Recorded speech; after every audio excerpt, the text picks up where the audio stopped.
scores mo more than sa target score mo, it's parang ano daw, may high chance daw na ma-approve yung sa sabi ko na worst case din talaga na ikaw yung naging coach kasi nakatuloy yung feedback mo pati yung mga mock exams po talaga natin. Hi, Miss Dayan. Hello po. Kamusta? Okay lang po.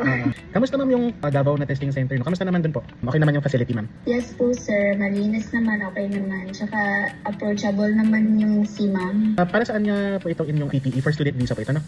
Yes po. Kayo po ay naka-sign up with Ideal Visa Davao Branch, tama po ba? Yes po. Saang country po ito? USA po.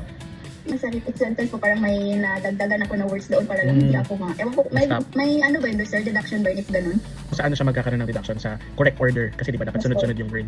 Pero okay lang yun kasi as long naman as more than half yung naulit mo, okay na yun kasi makukuha mo na yung 2 points eh. So of course hindi lang siya magiging perfect 3 points pero ang goal naman natin at least 2 points. Wag lang talaga siyang bababa, no? So, kung nauulit mo naman at least half or more than half, I don't think you need to worry about it. Kamusta naman ma'am yung mga question types tsaka questions? Parang same lang din siya sa binigay mo na ano sir. So medyo familiar na ako sa flow, especially dun sa repeat sentence or read aloud. Ganun na ganun din siya. Tapos parang dun sa answer question type yata, yung parang may naulit doon na same din. So meaning ma'am, yung pagkakasunod-sunod, yung mga question types na na-discuss natin sa lecture, yun na doon din yung nandun? Ganun din sir, yes po. Siyempre iba na lang yung specific Yes items. Diba? Na-apply nyo naman yung mga strategies tsaka methods na na-discuss natin. Yes po, pero di na lang ako sure if ilan talaga yung ano kasi syempre may kaba din kasi sir. Of course, kasama naman yan. Kagandahan naman dyan, parang, di ba, naka-ilang mock exams ka din. So, mas confident ka na, di ba? Kasi, ikaw ba ma'am, what do you think? Kung halimbawa, hindi ka nag-review or hindi tayo nag-prepare before the exam, tingin nyo, what's the difference kaya? Siguro sir, bako, let's say, masayang yung pera ko. If ever, kung ako lang nag-ano sir, kasi nakatulong din kasi yung mga feedback niyo po sa akin. Talagang siya, effective siya. So, definitely, mas confident ka, no, na pumunta. Yes po, yung talagang may guide talaga sir. Kasi ako hindi talaga ako masyadong magaling talaga mag-English sir. Okay lang yun, ma'am. Kasi talagang totoo yung sabi niyo, hindi naman mawawala yung kaba, di ba? In the first place, hindi din naman natin alam yung actual na question sa exam, di ba? Kasi random naman yung lalabas. Pero, ayun nga, gusto lang natin ma-prepare kayo para whatever happens during the exam, kaya nyo siyang ma-manage, di ba? Hindi kayo yung mental block kayo, di ba? Sabi nyo nga kanina, ang kailangan nyo na score ay 50 ba yun? Yes po, overall na 50, tapos dapat walang below 45, tama ba? Yes po. Ano po bang course yung kukunin nyo sa US? Public health po. Related po kasi siya sa ano ko sir. Kasi caregiver kasi ako sir. So, I think kagabi ata nagkaroon ng results. So, ready na ma'am, pa-open? Yes po. Open po. 68 overall score ma'am.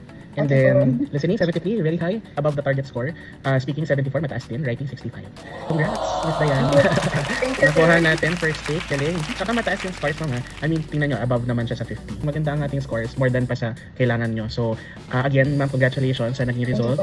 How do you feel? Anong pakiramdam ngayon na pasado? Magaan na sir. Kasi Magaan na. kinukulit kasi ako ng agency na dapat meron. So, first aid po yung inano ni Ma'am NJ na sa inyo ako sir, ng PTE.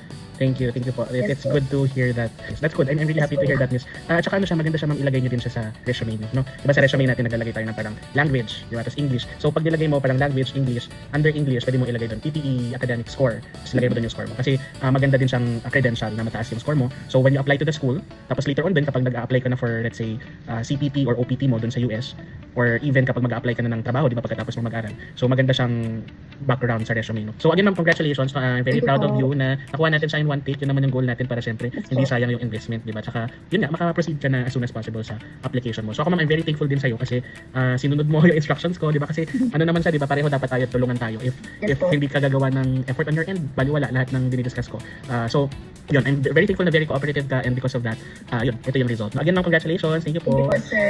Salamat. Salamat. Bye-bye po. Bye-bye po. Thank you. Thank you.